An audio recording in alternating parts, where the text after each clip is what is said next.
एजेंसियों और मोदी सरकार को बड़ी सफलता हाथ लगी है। बड़ी खबर यह है कि पंजाब नेशनल बैंक घोटाले का आरोपी भगोड़ा हीरा कारोबारी मेहुल चोकसी को गिरफ्तार कर लिया गया है। दरअसल बेल्जियम से मेहुल चोकसी की गिरफ्तारी हुई है। ये बड़ी खबर सामने आ रही है और ये सरकार की एक बड़ी कूटनीतिक जीत के तौर पर भी इसे देखा जा रहा है। जिस तरीके से मेहुल चोकसी को भारत से लगभग 7033 किलोमीटर दूर पश्चिम यूरोप के देश बेल्जियम से गिरफ्तार किया गया है, अब उसे जल्द ही भारत लाने की तैयारी शुरू हो गई है। और सीबीआई के सूत्रों के मुताबिक बेल्जियम की पुलिस ने मेहुल चोकसी को गिरफ्तार किया है। तो पंजाब नेशनल बैंक घोटाले का आरोपी है मेहुल चोकसी, जिसे भगोड़ा घोषित कर दिया गया था भारत की तरफ से, और उसके बाद अब बेल्जियम पुलिस ने उसे गिरफ्तार कर लिया है, जेल में डाल दिया है। दरअसल मुंबई कोर्ट से जो वारंट जारी हुआ था उसके आधार पर ही मेहुल चोकसी को बेल्जियम में गिरफ्तार किया गया है। ईडी और सीबीआई ने अनुरोध किया था बेल्जियम पुलिस से, उन्हें जानकारी मिली थी और जिसके बाद बेल्जियम में मेहुल चोकसी की गिरफ्तारी हुई है। तो ये बड़ी खबर है और तमाम जो फॉरेन एक्सपर्ट्स हैं वो इसे भारत की एक कूटनीतिक जीत बता रहे हैं, सरकार की एक बड़ी जीत बता रहे हैं और ये अनुरोध कर रहे हैं अब मोदी सरकार से कि जल्द ही से जल्द जो है मेहुल चोकसी को भारत लाया जाए और जितने भी फ्रॉड उसने किए हैं, जिस तरीके से उसने एम्प्लॉइज के साथ, कंपनी के साथ फ्रॉड किया है, पंजाब नेशनल बैंक से जितना ऋण लेकर उसने जो फ्रॉड किया है उससे वापस वो चुकता करवाया जाए। ये तमाम चीजें लगातार कही जा रही हैं, लेकिन मैं आपको जानकारी दे दूं कि 65 साल का भगोड़ा मेहुल चोकसी अपनी पत्नी प्रीति चोकसी के साथ बेल्जियम के एंटवर्प में रह रहा था। वहां की नागरिकता उसने हासिल कर ली थी और मेहुल चोकसी और उसका भतीजा नीरव मोदी पंजाब नेशनल बैंक से 13,850 करोड़ रुपए के ऋण और धोखाधड़ी के मामले में वांछित हैं। सीबीआई और ईडी को दरअसल इसकी तलाश थी। बेल्जियम पुलिस ने 12 अप्रैल को मेहुल चोकसी को दबोचा है। ये बड़ी जानकारी सामने आई है और इस पूरे मामले पर जैसा कि मैंने बताया कि फॉरेन एक्सपर्ट्स जो हैं रोबिंदर सचदेव, उन्होंने जानकारी दी है। उनसे जब बातचीत करने की कोशिश की गई तो उन्होंने कहा कि ये मोदी सरकार की एक बड़ी कूटनीतिक जीत है कि किस तरीके से ईडी और सीबीआई ने, यानी भारत की जांच एजेंसियों ने बेल्जियम की पुलिस से, वहां के जो भी अधिकारी हैं उनसे कांटेक्ट किया, उन्हें ये जानकारी दी कि इस तरीके से मेहुल चोकसी को गिरफ्तार करना है और वहां पर उनकी गिरफ्तारी हुई है। उन्होंने कहा कि उम्मीद है कि जल्द ही भारत सरकार उसे वापस भारत लेकर आएगी, यानी भारत प्रत्यार्पण की तैयारी जो है जल्द ही मेहुल चोकसी की शुरू हो जाएगी। हालांकि यह कितना मुश्किल रहेगा या आसान रहेगा काम, ये आने वाले वक्त में देखना होगा। लेकिन सुनिए कि फॉरेन एक्सपर्ट इस पर क्या बोल रहे हैं। Certainly is a very, very welcome development that Mehul Choksi has been arrested provisionally by the Belgian authorities on India's request. It is a diplomatic victory. It is a victory for our legal teams who've been working on this along with our foreign office, etc. More so because 1 year ago Interpol had taken Mehul Choksi's name off of its red corner notice alert for some reasons. Basically, Choksi had alleged that Indian agents were trying to kidnap him in Antigua and multiple other things. He appealed to the Interpol, so they took out his name from red corner alerts. So thereafter it was Indian agencies who were tracking and trying to get him to their best. They tracked it up to Belgium, talked with the Belgian authorities, must have worked very deeply closely, and we see what we see today.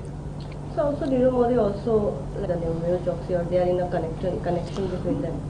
See, Nirav Modi's case is separate. It is processing in the United Kingdom within their own legal systems, right? Now in Belgium, the law will follow its own course. So it will not be very soon perhaps that we will see Mehul Choksi back home in India, but the process will now start moving very fast. What Mehul Choksi would claim, and his plea will be his health, that is one. He is apparently suffering from blood cancer. So his lawyers are going to cite that as the number one issue. The second issue they are going to cite to Belgian authorities against being extradited is that, Indian agents tried to kidnap him in Antigua, that whole made up story. So obviously they'll try to influence the judge or judges in Belgium that Mehul Choksi should not be, extradited.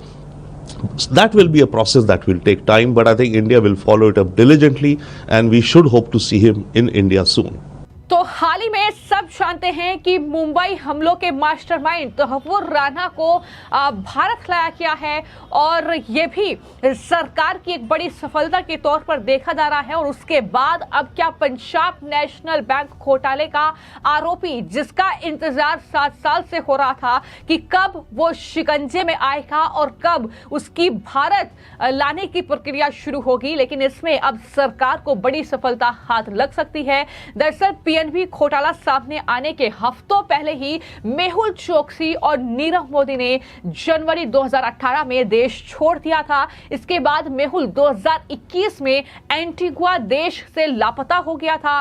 बाद में उसकी location Dominica में मिली। Mehul Choksi Geetanjali James का संस्थापक है और उसका भतीजा नीरव मोदी अभी ब्रिटेन की जेल में बंद है। इन्हें 2019 में भगोड़ा आर्थिक अपराधी घोषित कर दिया गया था भारत की तरफ से। और जब ये खबर जो है गीतांजलि ज्वेलरी के जो फॉर्मर एमडी हैं उन तक पहुंची, संतोष श्रीवास्तव, उन्होंने कहा कि ये बहुत अच्छी खबर है और जल्द से जल्द सरकार उसे भारत लेकर आए। जो फ्रॉड उसने एम्प्लॉइज के साथ किया है, जो फ्रॉड उसने कंपनी के साथ किया है, वो तमाम चीजों का हिसाब किताब उससे होना चाहिए। क्या कुछ संतोष श्रीवास्तव कह रहे हैं, सुनिए। डेफिनेटली मेहुल चोकसी जो गिरफ्तार हुआ है बेल्जियम में, ये बहुत अच्छी खबर है और as a whistle blower in this case, जिन्होंने अपनी जान पर खेलकर इसको एक्सपोज करने की कोशिश की इस फ्रॉड को, मेरी ये उम्मीद रहेगी अब कि सरकार उसको जल्द से जल्द देश में लेके आए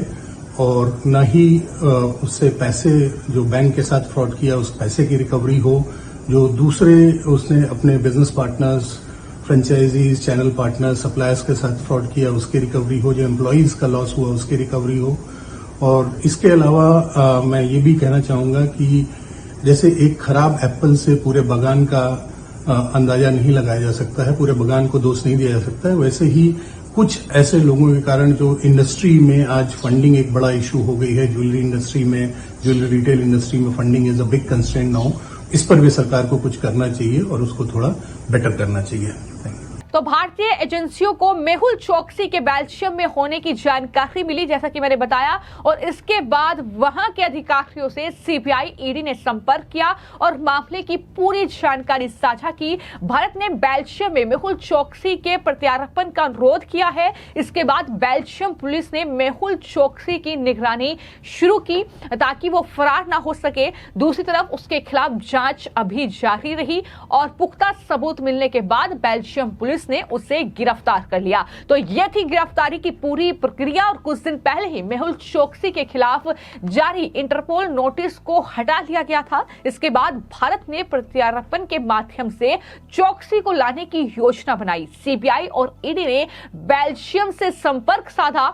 सूत्रों के मुताबिक प्रत्यार्पण अनुरोध के तहत भारतीय एजेंसियों ने 2018 और 2021 में मुंबई की जो विशेष अदालत से 2 ओपन एंडेड गिरफ्तारी वारंट जारी हुए थे वो बेल्जियम के समकक्षों के साथ साझा किए। उनकी गिरफ्तारी के बाद अब दोनों देशों की एजेंसियां कागजी कार्रवाई में जुटी हुई हैं और उम्मीद है कि जल्द ही अब मेहुल चोकसी को भारत लाने में मोदी सरकार सफलता हासिल करेगी। और इसको लेकर जब बीजेपी के नेता रविशंकर प्रसाद से सवाल किया गया तो उन्होंने कहा कि कब तक बसते रहेंगे, ये सरकार किसी को नहीं छोड़ेगी। ये बातें रविशंकर प्रसाद ने कही। क्या कुछ कहा, जरा सुनिए। मेहुल चोकसी गिरफ्तारी होनी ही थी, कब तक बचते? ये नरेंद्र मोदी जी की सरकार है, किसी को छोड़ती नहीं है। तो चाहे वो रविशंकर प्रसाद हो, चाहे वो वित्त राज्य मंत्री पंकज चौधरी हो, उन्होंने भी दरअसल खुशी जाहिर की है कि कम से कम मेहुल चोकसी की गिरफ्तारी में सरकार को यह सफलता मिली है। बेल्जियम की गवर्नमेंट और वहां की एजेंसियों के साथ मिलकर इस तरीके से मेहुल चोकसी जैसे भगोड़े जिसने इतना बड़ा घोटाला किया है उससे गिरफ्तार करने में यह सफलता हासिल की है। तो उन्होंने भी खुशी जाहिर की है। क्या कहा है, सुनिए। देखिए, मोदी जी ने जो पहले ही कहा कि गरीबों का पैसा जिन जिन लोगों ने खाया है उसको वापस करना होगा।